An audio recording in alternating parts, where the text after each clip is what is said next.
आमच्या भगिनी बसलेल्या आहेत. 25-30 वर्षामध्ये कधी नवीन दारूच्या दुकानाला परवानगी नव्हती हो. आता 350 दारूच्या दुकानाला परवानगी देणार असं कळतंय. आता तुम्हीच ठरवायचंय.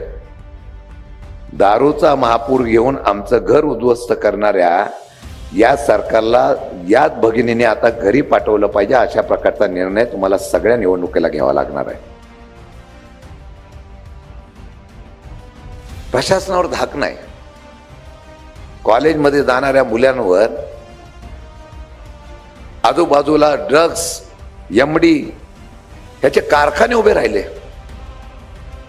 आमची मुलं शिकावी म्हणून आपण प्रयत्न करतोय, त्याच्यावर पोलिसांचं नियंत्रण नको व्यसनाधीनतेवर.